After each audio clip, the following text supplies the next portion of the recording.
Ulrich Beck, sociólogo alemão, da teoria da sociedade de risco, destacava a assimetria entre poder e legitimidade, presidente. Do lado do capital e dos estados, dizia ele, temos um grande poder e pouca legitimidade. Do lado de cá, dos que protestam e se opõem, temos elevada legitimidade e muito pouco poder. E completava, se os que detêm o poder não têm legitimidade, não há como falar em democracia.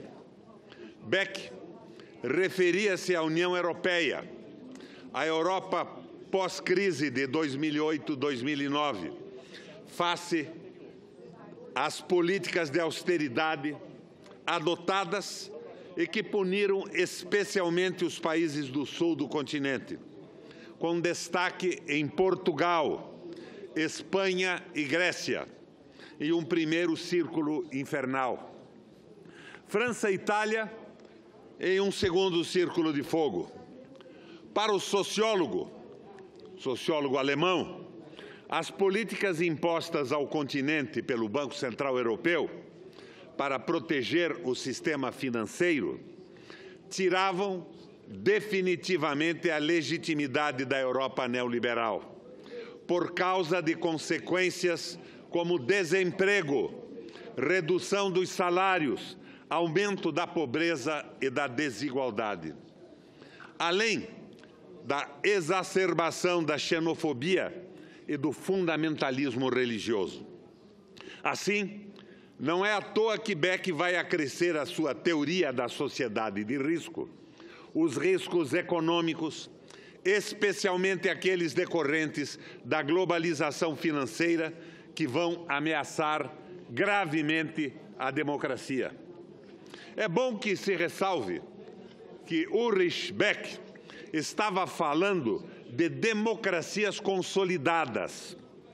As democracias europeias, em tese regimes com instituições sólidas, mas que ele deslegitimava por entregarem o comando da economia e de toda a vida nacional ao Banco Central Europeu, ao Fundo Monetário Internacional e à Comissão Econômica Europeia, isto é, ao mercado financeiro.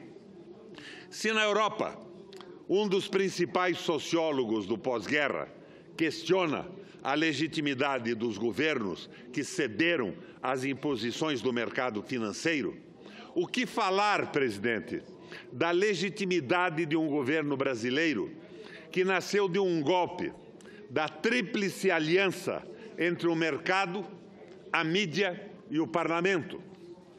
Logo, com este vício de origem liminar, não há qualquer licitude nas iniciativas desse governo, especialmente nas propostas de reformas trabalhista e previdenciária. Dia desses, o presidente do Banco Central usou os jornalistas de mercado para mais algumas daquelas declarações patéticas, constrangedoras. Quem é que deu legalidade de mandato ao presidente do Banco Central?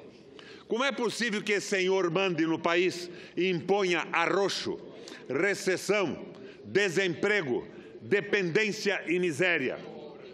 E sobre o que ele falava?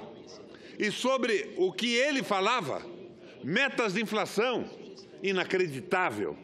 A economia exangue, dessangrada, e o cujo vem falar sobre metas de inflação. Há algum outro exemplo tão acachapante, esmagador, como este da distância entre o Brasil e o governo? Temos aqui, de forma axiomática, ostensiva, o que Beck caracterizava como a simetria entre poder e legitimidade. Ulrich Beck, Boaventura de Souza Santos, Slavoj Zizek e tantos outros sociólogos e filósofos europeus, especialmente depois que o mercado financeiro na sequência da crise de 2008-2009, com a aprovação dos Estados da União Europeia, enfiou goela abaixo de países e povos políticas de austeridade. Esses pensadores perderam de vez a paciência com os governos do velho mundo, especialmente com aqueles governos que se tingiam de socialistas ou sociais-democratas.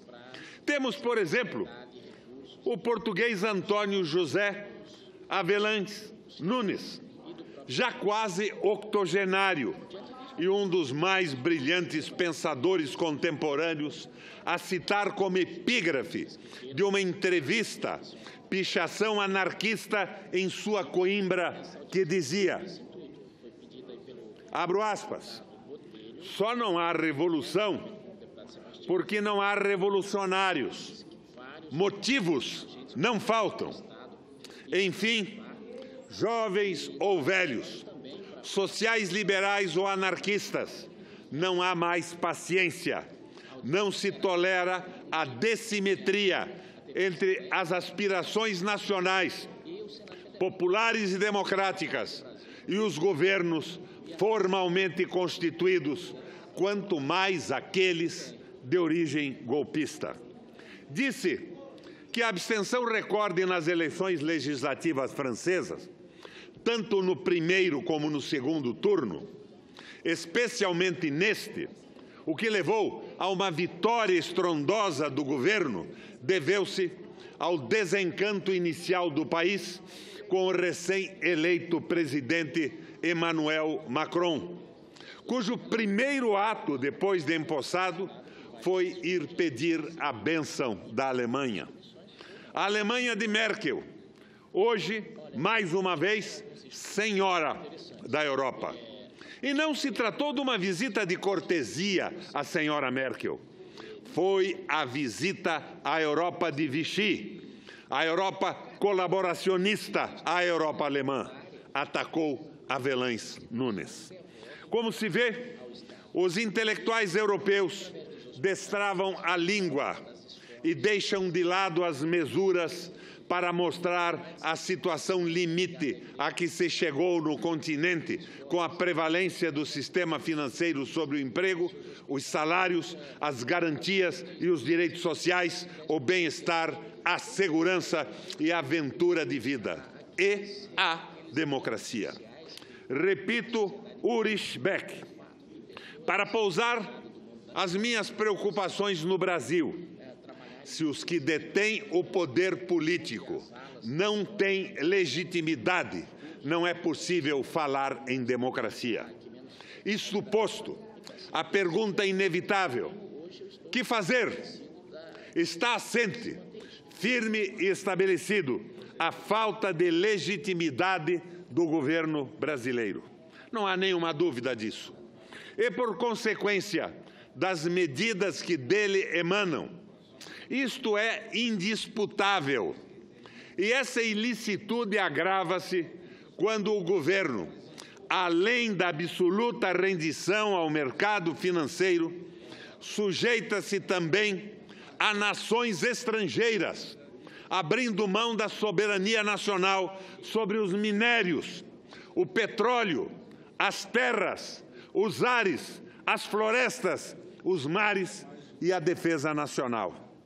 A cessão da base de lançamentos de foguetes de Alcântara aos Estados Unidos e o desmantelamento do projeto do submarino nuclear, sob inspiração e intervenção direta do Departamento de Estado norte-americano, com a colaboração entusiasmada de alguns promotores e juízes de primeira instância, são dois pequenos exemplos do imenso entreguismo deste governo, que poderíamos dizer governo de bandidos. Aliás, o banditismo e o entreguismo têm uma longa e vergonhosa tradição na América Latina e sempre caminharam de mãos dadas sob a proteção imperial. Voltemos à pergunta: o que fazer? O lançamento da Frente Parlamentar Mista em Defesa da Soberania que fizemos na quarta-feira, dia 21, é um belo passo. É bem verdade que estamos ainda na esfera da propaganda, entendendo por propaganda a clássica sistematização de Plekhanov, que a definia como a circulação de muitas ideias para a apreensão de poucas pessoas, sendo a agitação a circulação de poucas ideias condensadas, sintetizadas para o consumo das grandes massas populares. Consoantes com o que veicular, porque ajustados quanto aos pressupostos do que pensamos, precisamos agora alcançar os quadros superiores e médios da sociedade brasileira e, em seguida, agitar, informar e mobilizar as grandes massas. Relembro aqui Afonso Arinos de Melo Franco. No acesso da crise provocada pelo chamado segundo choque do petróleo, no início dos anos 80, tínhamos um país convulsionado pelo desemprego, pelo arroxo salarial, pela corrosão do poder de compra, pela inadimplência, pelo êxodo rural, pela favelização e pela pobreza. O velho udenista, com a sua vivência octogenária, vendo aquela barafunda toda em que se esvaía a ditadura militar, disse que o governo deveria agradecer aos céus não haver no país um partido bolchevique e, mais ainda, não haver um Lenin à frente desse partido, porque estavam dadas todas as condições para uma revolução no Brasil. A realidade brasileira hoje não é tão diferente daqueles anos inaugurais da década de 80.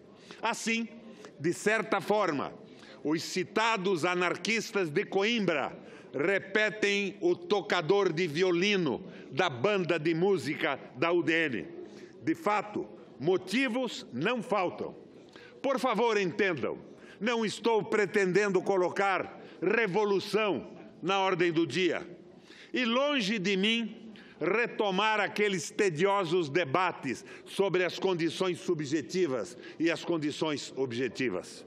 O que eu quero dizer é que precisamos não apenas convocar, agitar e mobilizar os brasileiros, é preciso organizá-los, assim como é preciso unificar as tantas organizações, sindicatos, associações, coletivos, frentes que, em hipótese, opõem-se não apenas ao governo, e sim às classes dominantes. As classes que representam os grandes capitais, nacional e estrangeiro, a banca, o capital financeiro, a globalização financeira. Mas não bastam que 1000 flores desabrochem, que 100 escolas de pensamento se rivalizem. É preciso ir além da poesia maoísta.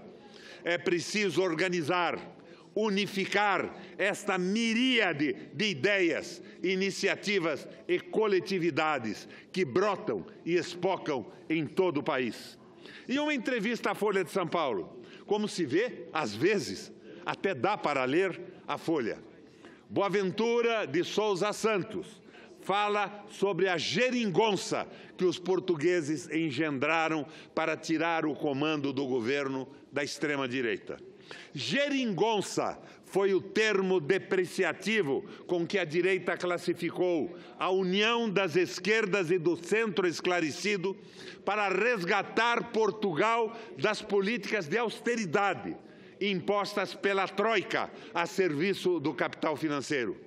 E a geringonça, senador, está dando certo. A economia portuguesa é uma das que mais cresce na Europa. Cai o desemprego, retomam-se os investimentos, reforçam-se a educação e a saúde públicas. O pequenino Portugal dá um exemplo ao mundo. Precisamos nós também montar a nossa geringonça. Precisamos reunir sob um mesmo guarda-chuva todas as manifestações de insatisfação. Lanço aqui a ideia de um Congresso Nacional de todas as forças que reconhecem e se opõem à ilegitimidade desse governo. Pois, se os que detêm poder não têm legitimidade, não há como falar em democracia. Ora, o Brasil não pode continuar tolerando um governo ilegítimo que é rejeitado por 93% da população, que atua à margem da lei, contra a Constituição, um governo de bandidos e de agiotas, nacionais e internacionais.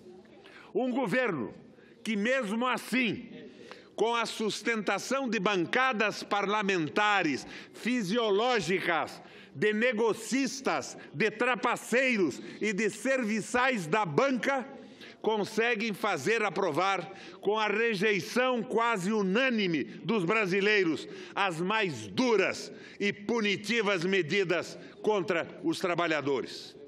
Lanço a ideia de um Congresso Nacional, a fim de unificar um programa mínimo para a oposição e para unificar as frentes e organizações dos que se opõem. Do lado do capital e do governo, temos um grande poder e muito pouca legitimidade.